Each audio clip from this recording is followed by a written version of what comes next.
بسم اللہ الرحمن الرحیم۔ السلام علیکم، welcome to my YouTube channel. امید کرتا ہوں آپ سب خیریت سے ہوں گے۔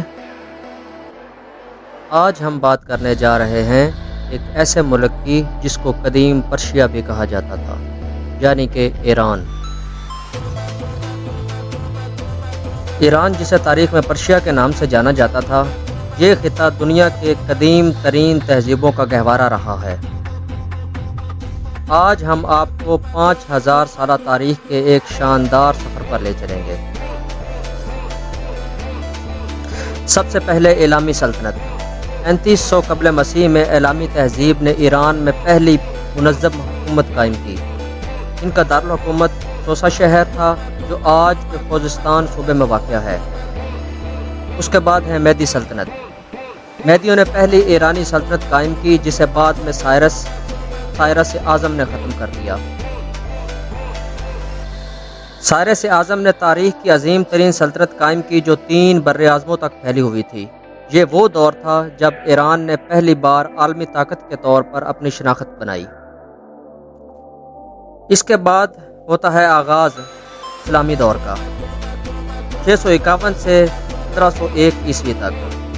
عرب فتوحات کے بعد ایران نے اسلامی تہذیب کو اپنایا، لیکن اپنی فارسی شناخت کو بھی برقرار رکھا۔ اس کے بعد شروع ہوتا ہے صفوی دور، 1501 سے 1736 تک۔ شاہ اسماعیل صفوی نے ایران کو شیعہ مسلمانوں کا گڑھ بنایا۔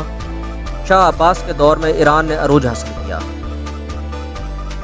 اور اس کے بعد جدید ایران کی ابتدا ہوتی ہے۔ 1979 کا اسلامی انقلاب ایران کی جدید تاریخ کا اہم موڑ تھا، جو اپنی قدیم روایات اور جدید تقاضوں کے درمیان توازن قائم کرنے کی کوشش کر رہا ہے۔ 1979 کا اسلامی انقلاب ایران کی جدید تاریخ کا اہم موڑ تھا۔ ایران کا اسلامی انقلاب 20ویں صدی کا ایک اہم ترین واقعہ تھا، جس نے نہ صرف ایران بلکہ پورے مشرق وسطیٰ کی سیاست کو بدل کر رکھ دیا۔ یہ انقلاب 1978 سے 1979 میں پیش آیا، اور شاہ محمد رضا پہلوی کی بادشاہت کا خاتمہ کر کے آیت اللہ روح اللہ خمینی کی قیادت میں ایک اسلامی جمہوریہ قائم ہوا۔ انقلاب کی وجوہات تھی شاہ پہلوی کی پالیسیاں، مغرب زدگی، امریکہ اور یورپ سے قریبی تعلقات، سخت گیر حکومت، مخالفین کو جیلوں میں اور تشدد کا نشانہ بنانا، شاہ کی سیکولر پالیسیاں، مہنگائی اور بے روزگاری، غربت میں اضافہ۔ 1953 میں امریکہ اور برطانیہ نے ایران کی جمہوریت کو ختم کر کے شاہ کو بحال کیا تھا، جس کی وجہ سے عوام میں غم و غصہ پایا جاتا تھا۔ جنوری 1978 میں قم شہر میں طلباء کے احتجاج پر فائرنگ کی گئی۔ 11 فروری 1979 انقلاب کی کامیابی فوج نے بغاوت کر دی اور شاہ کی حکومت کا خاتمہ کر دیا۔ 16 فروری 1979 آیت اللہ خمینی 15 سالہ جلا وطنی کے بعد ایران واپس آئے۔ اس طرح اسلامی جمہوریہ ایران کا اعلان ہوا۔ اس انقلاب کے بعد آیت اللہ خمینی سپریم لیڈر بنے، اسلامی آئین منظور ہوا۔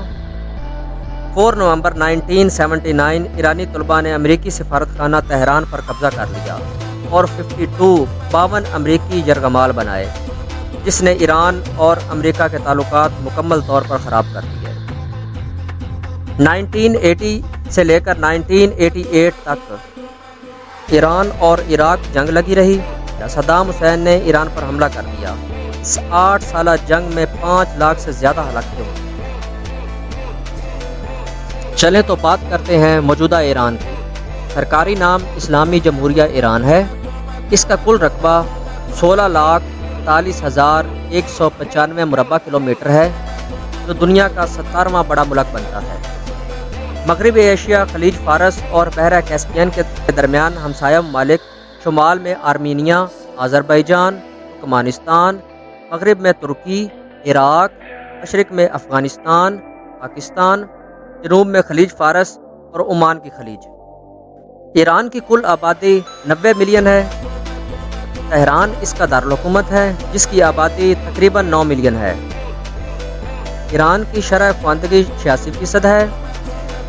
ایران کی قومی ایئرلائن ایئر ایران ہے اور سب سے بڑا ایئرپورٹ امام خمینی انٹرنیشنل ایئرپورٹ ہے جو تہران میں واقع ہے۔ اس کی کل جی ڈی پی 400 ارب ڈالر ہے، کرنسی ایرانی ریال ہے، بے روزگاری کی شرح تقریباً 10% ہے۔ امریکہ اور یورپ کی طرف سے مختلف معاشی پابندیوں کی وجہ سے چیلنجز کا سامنا ہے۔ ایران ایک تیل اور گیس سے مالا مال ملک ہے، لیکن یہ بین الاقوامی پابندیوں کی وجہ سے اس کی معیشت کو شدید چیلنجز کا سامنا ہے۔ تیل اور گیس ایران کی تجارت کا اہم جز ہیں۔ دنیا میں تیل کے ذخائر تقریباً 157 ارب بیرل تیل رکھنے والا دنیا کا چوتھا بڑا ملک ہے اور 33 ٹریلین کیوبک میٹر گیس کے ذخائر رکھنے والا دنیا کا دوسرا بڑا ملک ہے۔ اس کی برآمدات کا 80% تیل اور گیس پر مشتمل ہے۔ اس کے علاوہ پیٹرولیم مصنوعات، کیمیکل پلاسٹک، زرعی مصنوعات، پستہ، کھجور، زعفران، قالین اور دستکاری ہے۔ ایران پر امریکی پابندیاں 1979 سے لے کر اب تک ایران کے بینکوں، تیل اور فوجی صنعت پر سخت پابندیاں عائد ہیں۔ جوہری پروگرام اور میزائل ٹیکنالوجی پر پابندیاں عائد ہیں۔ یورپی کمپنیاں ایران کے ساتھ تجارت سے گریز کرتی ہیں۔ پابندیوں کی وجہ سے اس کی کرنسی گراوٹ کا شکار ہے۔ ڈالر کے مقابلے میں ریال کی قیمت 90% گر چکی ہے۔ ایران عراق، افغانستان، پاکستان، چین اور روس کے ساتھ غیر رسمی تجارت کرتا ہے۔ اس کے علاوہ گاڑیاں، دوائیں، فوجی ساز و سامان مقامی سطح پر تیار کیے جاتے ہیں۔ ایران پابندیوں کے باوجود اپنی معیشت کو چلانے کی کوشش کر رہا ہے، لیکن عوام کو شدید مشکلات کا سامنا ہے۔ اگر یہ پابندیاں اٹھتی ہیں تو ایران کی معیشت تیزی سے بحال ہو سکتی ہے۔ ساؤتھ فارس گیس فیلڈ دنیا کا سب سے بڑا گیس کا میدان ہے۔ اس کے علاوہ Iran Pakistan gas pipeline منصوبہ سیاسی دباؤ کی وجہ سے التوا کا شکار ہے۔ امریکہ کی پالیسیوں کی وجہ سے ایران کو تیل کی برآمدات میں شدید مشکلات کا سامنا ہے۔ اگر پابندیاں اٹھتی ہیں تو ایران 6 ملین بیرل پر یومیہ تک تیل برآمد کر سکتا ہے۔ ایران دنیا کا واحد ملک ہے جہاں پرشین کیٹس ایرانی بلیاں اپنی لمبی اور نرم کھال کے لیے مشہور ہیں۔ قدیم زمانے میں یہ بلیاں شاہی خاندانوں کی پسندیدہ تھیں۔ ایران میں دنیا کا سب سے پرانا زیگورات موجود ہے، ٹوگا زنبیل 3200 سال پرانا، یونیسکو کی عالمی ثقافتی ورثہ میں شامل ہے۔